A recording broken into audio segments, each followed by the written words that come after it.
Hi guys, welcome back to our channel Chandrika daily destinations. మేమైతే రీసెంట్గా తిరుపతి వెంకన్న స్వామిని అయితే దర్శించుకున్నామండి. వెళ్ళే రోజు దీపారాధన చేసేసి దారిలో 2 గుళ్ళు ఉంటే దర్శనం చేసుకొని స్టార్ట్ అయిపోయామండి. మేము వెళ్ళే కార్ అయితే 10 సీటర్ కార్ అండి. దీంట్లో అయితే మేము స్టార్ట్ అయిపోయాము. మనం వెళ్ళేది 7 కొండలు కదా, 7 కొండలకి 7 కొండలు అనే పేరు ఎలా వచ్చింది, ఎందుకు వచ్చింది అని ఎవరికైనా తెలిస్తే కనుక కామెంట్ బాక్స్లో కామెంట్ చేసేయండి. ఇక్కడ ముందు బ్లూ కలర్ షర్టు మా మరిది, డ్రైవింగ్ సీట్లో మా వారండి. ఇది అయితే కనుక వరసిద్ధి వినాయకుడు లాంగ్లో ఉండేది. అక్కడైతే స్టార్టింగ్ ఏదైనా మనం పనిని ప్రారంభించేటప్పుడు విఘ్నేశ్వరుని పూజిస్తాం కదా, అందుకని మేము కూడా అక్కడికి వెళ్ళి దండం పెట్టేస్తున్నాము. ఇదైతే గవర్నమెంట్ వెంకటేశ్వర స్వామి గుడి అండి. వెంకటేశ్వర స్వామి గుడికి కూడా వెళ్ళి దండం పెట్టేసేసుకొని ఇక మా జర్నీని అయితే స్టార్ట్ చేసేసాము. శ్రీవారి ఆజ్ఞ మేరకు గరుత్మంతుడు తెచ్చిన కొండ పేరు గరుడాద్రి. శ్రీ మహావిష్ణువు చేతిలో హతమైన వృషభరాజుడి పేరుతో వృషభరాద్రి.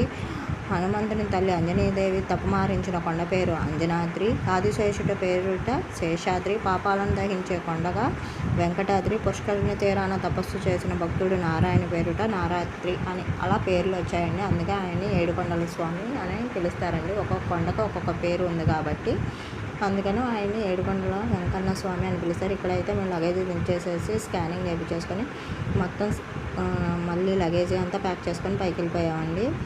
మా చెల్లెల కొడుక్కి పుట్టెంటుకలు అయితే తీపించడానికి రీసెంట్గానే మన జూన్ 15న అలా వెళ్ళామండి.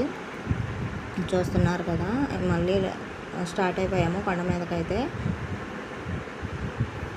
అక్కడ మనకోకి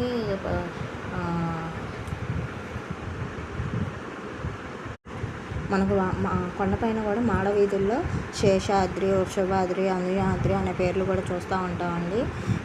మీరు అబ్జర్వ్ చేసే ఉంటారు చాలాసార్లు. ఇదైతే మేము తీసుకున్న రూమ్ అండి. శ్రీ పుష్పగిరి మఠం అక్కడ తీసుకున్నామండి. రూమ్ అయితే బాగానే ఉంది. ఇదిగోండి రూము బయట సైడు మేము చూపిస్తున్న వచ్చేసేసి ఇది బయట సైడు ఈ బాబుకేనండి మేము తీపిచ్చింది పుట్టెంటుకలు మా చెల్లెల కొడుక్కి. ఇదిగోండి చూసారా, గుండుకైతే అస్సలకి ఆడవలేదండి.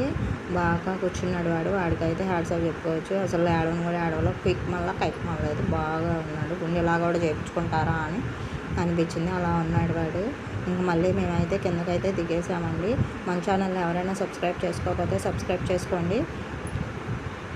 కొండ మీద బంగారు బావి ఉందంటే ఎవరైనా చూస్తే కనుక కామెంట్ బాక్స్లో కామెంట్ చేయండి. Do like, share and subscribe. By bye friends.